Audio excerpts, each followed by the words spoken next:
माघ पूर्णिमा ये दिन गंगा स्नान, दान और तर्पण के लिए बहुत लाभदायी है।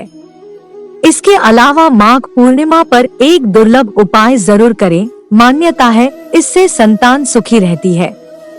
पूर्णिमा देव तिथि मानी जाती है।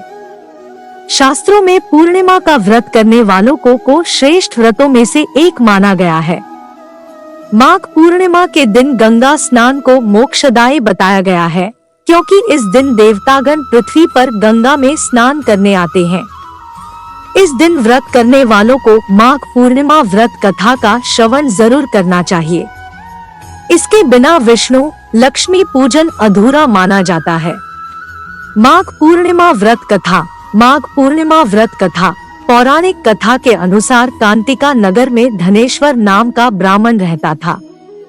भिक्षा मांगकर ही वे अपना गुजारा करता था। ब्राह्मण और उसकी पत्नी के कोई संतान न थी। एक दिन ब्राह्मण की पत्नी नगर में भिक्षा मांगने गई, लेकिन लोगों ने उसे बांझ कहकर ताने मारे और भिक्षा देने से इनकार कर दिया। दुखी ब्राह्मणी ने इस घटना के बाद किसी की सलाह पर 16 दिन तक मां काली की पूजा की। 16 दिन तक की मां काली की उपासना। दोनों पति पत्नी ने 16 दिनों तक नियमों का पालन करते हुए मां काली का पूजन किया। मां काली उनकी भक्ति से प्रसन्न हुई और उनके समक्ष प्रकट होकर ब्राह्मणी को गर्भवती होने का वरदान दिया। देवी ने कहा कि पूर्णिमा के दिन एक दीपक जलना और धीरे धीरे हर पूर्णिमा पर एक एक दीपक बढ़ा देना। ऐसा कम से कम 32 दीपक जलाना। पूर्णिमा व्रत का पालन करना। पूर्णिमा पर किया विशेष उपाय। ब्राह्मण दंपति ने मां काली के कहे अनुसार पूर्णिमा पर व्रत रखकर दीपक प्रज्वलित करना शुरू कर दिया। ब्राह्मणी माता के आशीर्वाद से गर्भवती हुई और कुछ समय बाद उसने एक पुत्र को जन्म दिया, जिसका नाम था देवदास। ये बालकर अल्पायु था। देवदास के बड़े होने पर उसे मामा के साथ पढ़ने के लिए काशी भेजा दिया।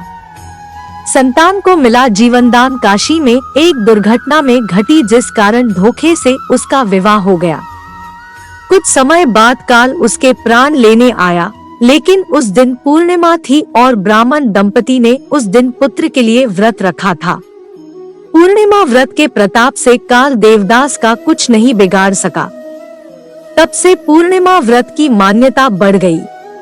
ये व्रत कष्टों का नाश करता है, संतान दाम्पत्य जीवन में खुशियां लाता है, धन में वृद्धि होती है।